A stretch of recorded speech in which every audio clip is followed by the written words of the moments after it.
The Basics of Assertive Community Treatment by Arlen Kunzik. Medically reviewed by Stephen Gans, MD. Updated on April 7, 2020. Print. Table of Contents. Definition of ACT. History. Who assertive community treatment serves. ACT locations. Characteristics. Services provided by ACT. The benefits. Criticism of ACT. Assertive community treatment, ACT, is a form of community-based mental health care for individuals experiencing serious mental illness that interferes with their ability to live in the community, attend appointments with professionals in clinics and hospitals, and manage mental health symptoms. If you or someone you know has been referred to an assertive community treatment program, you may be wondering whether this is the best option and what it will entail. Rest assured that ACT is an evidence-based practice that has been studied for several decades and has likely been offered to you for specific reasons. ACT is designed to deliver mental health services that are person-centered and individualized to address each person's needs. Definition of ACT. The simple definition of assertive community treatment is an intensive, integrated approach to community mental health service delivery. What this means is that mental health services are provided in a community setting, rather than a more restrictive residential or hospital setting, to people experiencing serious mental illness. The mission of ACT is to help people become independent and integrate into the community as they experience recovery. Secondary goals include reducing homelessness and unnecessary hospital stays. In this way, ACT offers treatment in the real world, and the team of professionals provides help using a whole team approach.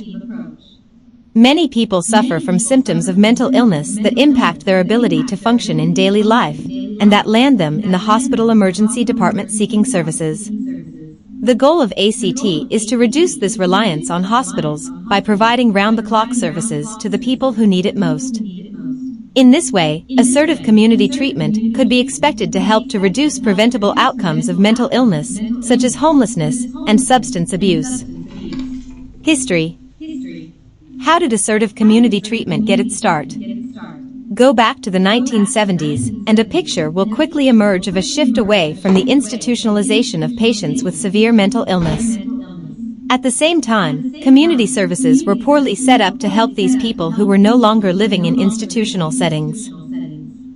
The founders of ACT were Leonard I. Stein, Marion Test, Arnold J. Marks, Deborah J. Alness, William H. Noedler, and other colleagues at Mendota Mental Health Institute in Madison, Wisconsin, a state psychiatric hospital. As unusual as it sounds, at the time that assertive community treatment first came into being, it was considered a radical approach.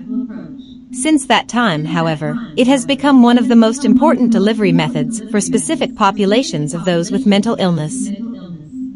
What's more, the National Alliance on Mental Illness, NAMI, has been on board, publishing a manual for ACT in 1998 and operating a training and advocacy center from 1998 to 2004. Who assertive community treatment serves? If you or a family member has been assigned ACT services, you might wonder why you were chosen to receive this type of service. Below is a list of the most common reasons a person will be offered assertive community treatment services. Persons with severe symptoms of mental illness. People with significant thought disorders such as schizophrenia. Young adults experiencing early-stage schizophrenia. People with stigmatized mental illnesses. Persons with high rates of substance abuse.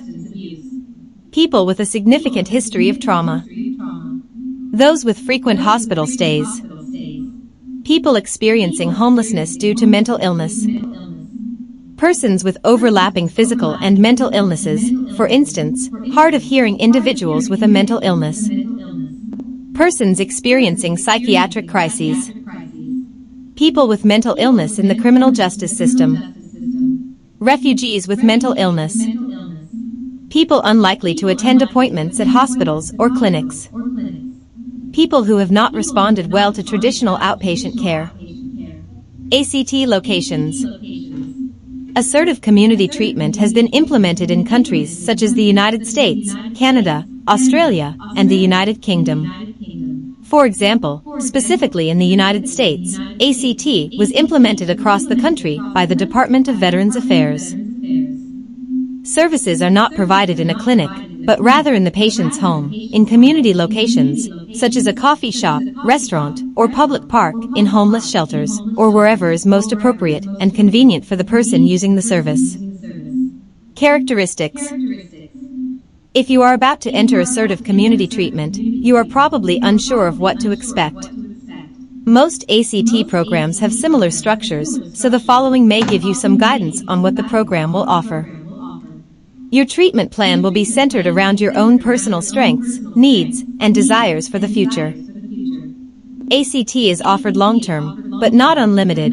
The goal is to eventually transition you to other services, or for you to maintain what you have learned on your own. The focus of ACT is on community integration and getting you back to living a normal life. ACT follows a holistic approach to treatment, meaning that all areas of your life are targets for improvement. ACT usually has a ratio of about 10:1, meaning that for every 10 clients there will be one team member assigned. Most clients have multiple contacts with team members each week. ACT is offered 24 hours a day, 7 days a week to ensure that you always have the help you need. An ACT team generally includes a psychiatrist, social workers, nurses, occupational therapists, peer support specialists, and more. ACT is considered a medically monitored non-residential service, which is 2 steps down from the highest level of service, medically managed residential service. Team members will develop long-term relationships with you regardless of whether you become homeless or find yourself incarcerated. When you are doing better, you will be transitioned out of the ACT program. Services provided by ACT. What are the specific services that you can expect to receive from the ACT team? The following is a list of some of the primary services that assertive community treatment offers. 1. Initial and ongoing assessments. Psychiatric services such as coping with psychotic episodes or crises. Substance abuse services. Help with employment and housing. Education for family members and you about your mental illness. Treatment planning and monitoring. Accompanying you to medical appointments and dentist appointments. Representation at court hearings. Help with finances, such as managing money and paying bills. Helping you to grow confident with housekeeping, shopping, cooking, and transportation. Employment support such as finding and keeping a job. Help to order and manage medications. Key components of ACT. ACT is designed to provide treatment that is not restrictive and accessible. The Assertive Community Treatment Association, ACTA, has developed a number of key principles that guide this form of treatment. These include providing out-of-office treatment in a community setting or the individual's home, acting as a primary service provider for a range of treatment services, offering individualized treatments designed to meet each person's needs and help them reach their goals, helping clients become better integrated into their communities and gain access to needed services, helping address the needs of family members who are also affected by offering support, providing psychoeducation so that people can better understand their condition, offering vocational support to help people acquire both life and job skills. Because ACT is so adaptable, it can be utilized to address a wide range of needs. The benefits. Overall, research evidence on assertive community treatment has been positive with some caveats. A 2016 evidence review showed that ACT reduced self-reported psychiatric symptoms, hospital stays, and emergency department visits among people with mental illness and substance abuse. 2. In general, from the dozens of randomized controlled trials that have been conducted, it can be concluded that ACT is more effective than standard services in reducing hospital use, but findings for other outcomes are less clear. While studies have shown improvements in housing, symptom management, and quality of life for ACT, these findings were most evident for people who tended to return to hospitals often. It has been noted that ACT may be most helpful in communities that do not have well-coordinated mental health care systems, which result in overuse of hospitals by those with serious mental illness. For example, ACT may show better outcomes in the United States than in the United Kingdom, because the former has a poorly coordinated system for mental health care that results in more hospital stays, while the latter has a well-coordinated system that already includes many aspects of ACT in its standard care. Other research has shown ACT to be more effective than standard care in reducing the risk of hospital stays and incarceration, specifically in poor inner-city neighborhoods, and reducing alcohol use or incarceration among those with antisocial personality disorder. Furthermore, among the homeless, it has been shown that ACT results in more satisfaction with care and more stable housing situations than standard care. This is easy to understand when you consider the ACT model. Homeless individuals meet service providers where it is convenient for them, are more likely to benefit from services than those who must travel to receive help. Finally, in a Cochrane review of 38 clinical trials from the United States, Canada, Europe, and Australia, it was shown that ACT was more effective than standard care in lowering the time spent in hospitals and improving social functioning and independent living. Point 3. At the same time, mental health and quality of life were not shown to improve more than when standard care was offered. Overall, the research evidence suggests that ACT is most helpful for people with serious mental illness as a method to keep them out of the hospital and in the community. Another benefit that the ACT model may also be helpful for reducing burnout among mental health professionals. Despite serving individuals with intensive needs, research has found that ACT case managers report less work pressure and greater job satisfaction. Point for the shared responsibility that comes from being part of a healthcare team, the abundance of peer support, and clear job roles are possible reasons why those who work in assertive community treatment are less prone to burnout. Criticism of ACT. Overall, there have been some criticisms of the ACT program. One is that ACT is simply a system of coercion, in which hospitals deny admission to patients based on their enrollment in the ACT program. At the same time, isn't staying in the community the goal of all mental health initiatives? In this way, it seems that regardless of whether the tactics are coercive, if patients can be treated in the community where they live, tracked through prison and homeless shelters, and offered 24/7 care at their convenience, then the benefits may be worth the drawbacks. A word from Very Well. If you have been assigned to receive assertive community treatment services, you may feel nervous about what to expect or what sort of support you will receive. Know that your team will be available to answer questions and offer support to you long-term in the community at locations that serve you best. As a person living with serious mental illness, ACT is an effective long-term support that should serve you well. Mental health and addiction. Was this page helpful? Article sources. Related articles. Mental health counseling now available at CVS. An overview of homelessness. What to do when you can't get therapy. The correlation between homelessness and mental health.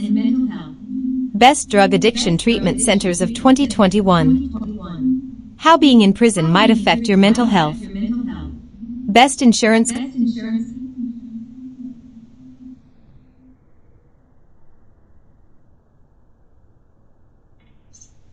Brighting. The use of lights, ES.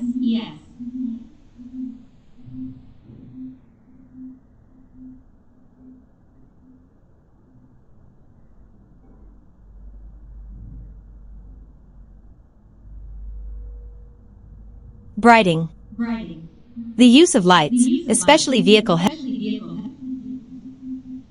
F. G.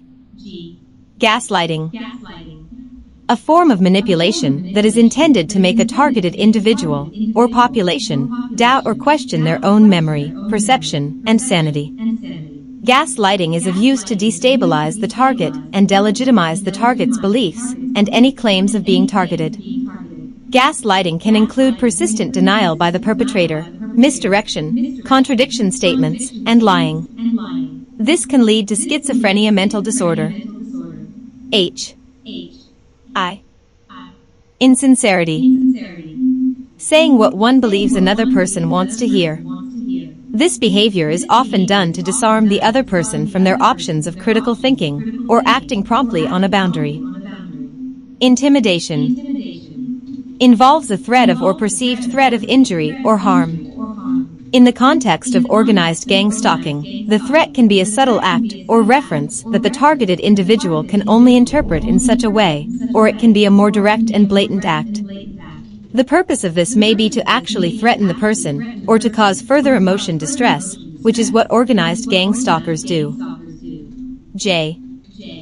Justification involves is constantly shifting focus from actions onto reasons or intentions. Everyone is able to provide good reasons for what they do. Possible reasons are always numerous.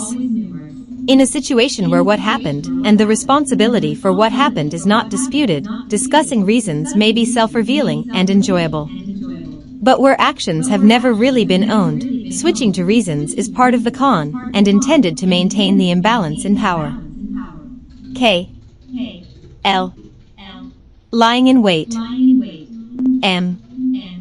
Mindfuck. A common controlling tactic is to deliver a mix of many true statements and a few lies. This is sometimes called a mindfuck. The difficulty for the survivor is that going along or resisting, based on the feeling of truth or falsity of what is said, is much more difficult because of the mixture. However, if the insincerity is detected, the overall controlling intention becomes easily evident. Mimicry. Minimization. Minimizing is quickly changing the focus from the meaning or goal of a behavior to the concrete results. Since most abusive behavior relies on the implied, but unused threat of battering, or more coercive actions, simply describing the concrete behavior can at times seriously underdepict the harm and power aspects. Often, strong reactions by a survivor to intimidating behavior is described by minimizers as crazy because it is supposedly out of proportion. However, the survivor's reaction is in response to the overall picture.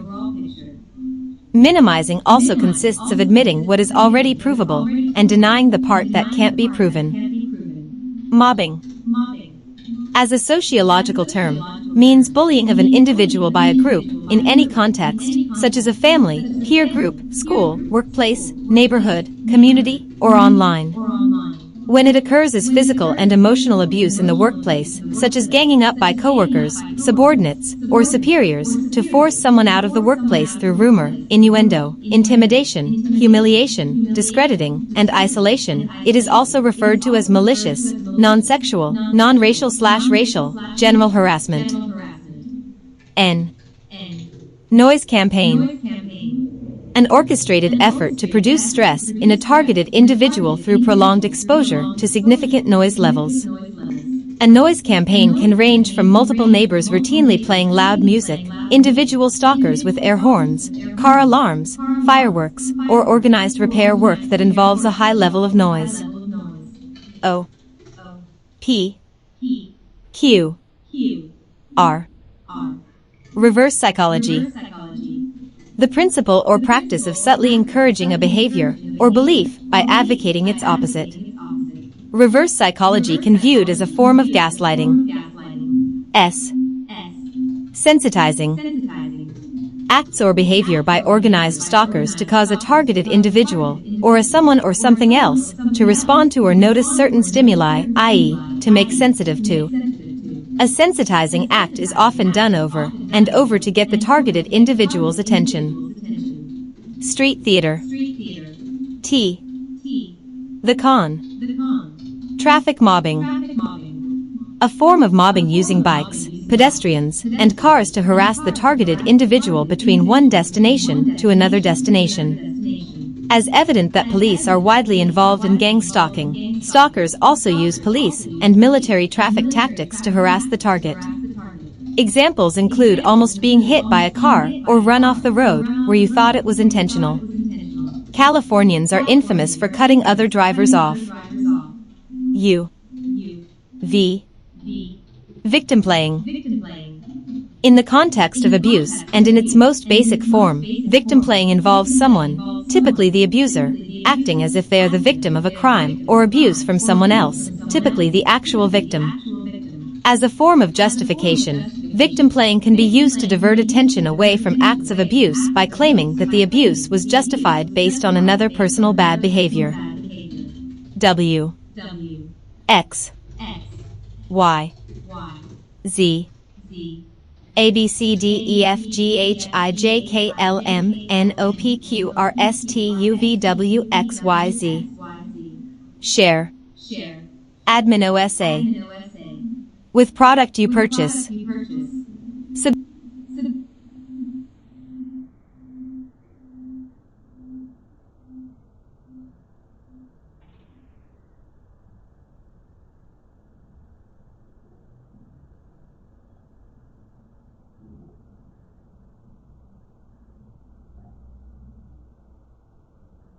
As you can see, assertive community therapy and guns talking have similarities.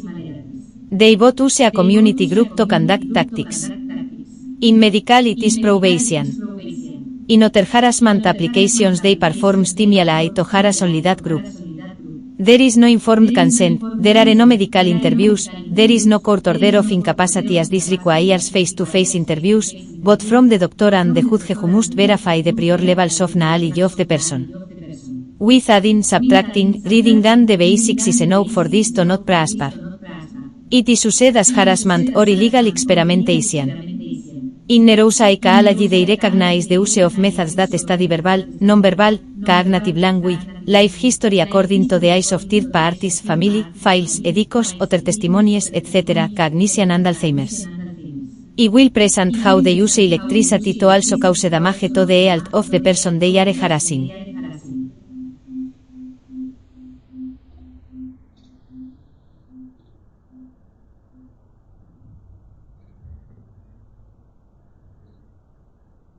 Electrical injuries, neurologic complications. Author K.K. Jane, M.D. See contributor disclosures. Editor Randolph W. Evans, M.D. In this article. Introduction. Clinical manifestations. Biological. Overview. Electrical injury can affect any organ. Neurologic complications are well recognized and cause a distinct increase in morbidity. The broad range of neurologic complications of electrical injuries such as peripheral neuropathy, central nervous system disorders, and seizures are described. Clinical features that are useful in evaluating patients after electrical injury are identified. Neurologic sequelae of electrical injuries may present years after electrocution. Neuropsychological disorders may present as post-traumatic stress disorder. Neurologic manifestations of lightning strikes are considered in the differential diagnosis. Finally, the management of late neurologic sequelae of electrical injury is described. Key points. Neurologic sequelae from electrical trauma can be immediate, transient, or permanent, delayed and progressive, or linked to a secondary injury caused by electrocution. There is an increase in the incidence of neuropsychiatric sequelae of electrical injury, such as post-traumatic stress disorder, and they are now the second most common type of sequelae after those related to burns. Neurologic sequelae include peripheral neuropathies, seizures, vertigo, central nervous system complications, autonomic nervous system complications, movement disorders, cranial nerve dysfunction, meningitis, loss of consciousness, headache, memory disturbance, speech impediment, and mutism. The diagnostic approach to the neurologic consequences of an electrical injury patient is like the neurologic evaluation of a multi-trauma injury patient. Indications for hospital admission are exposure to an electrical source of more than 200 V and 200 milliamperes, cardiac findings, loss of consciousness, fall from a height, thermal injury to greater than 15% of the body surface area, or burn to the hands, feet, face, or groin, respiratory distress, spine fractures, serum electrolyte derangements, and compartment syndromes. Historical note and terminology. History of electricity is relevant to discussion of electrical injuries. The phenomenon of static electricity by rubbing was described several hundred years before Christ. Electricity was further studied in the 17th and 18th centuries, and Benjamin Franklin was the first to point out the relation of lightning to electricity in 1752. Currently, electrical injury is one of the mechanisms involved in lightning injury. The first recorded case of electrical injury after the discovery of the electrical phenomenon occurred in 1746, when two Dutchmen were injured by the accidental discharge of a Leyden jar. Electric motors were invented in the 19th century, and with the development of power stations and electrical lighting, electricity entered the industry and daily life of people. Although commercial electricity has been used in the United States since the late 19th century, most of the earliest knowledge of electrical injury was based on anecdotal reports. Scientific characterization of human response to electricity did not start until the last half of the 20th century and was documented in a special report. 11. Injuries from exposure to electricity may be superficial, resulting in skin burns if no electrical current travels through the body.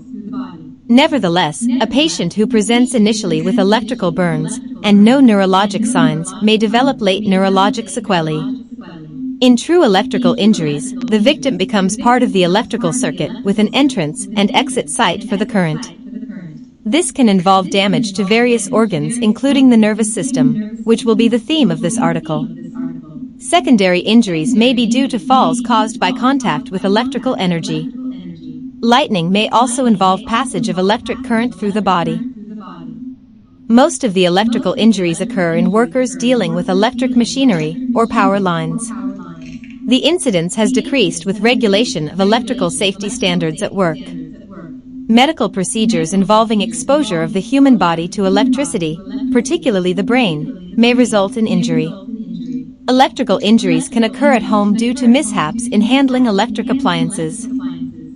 Fatal electrical shock is referred to as electrocution. The earliest electrocution in an occupational fatality dates to 1879 in a theater, whereas intentional electrical fatality as a form of capital punishment dates to the first electric chair execution in 1890, 41. Start a MedLink neurology trial to unlock 3 free articles.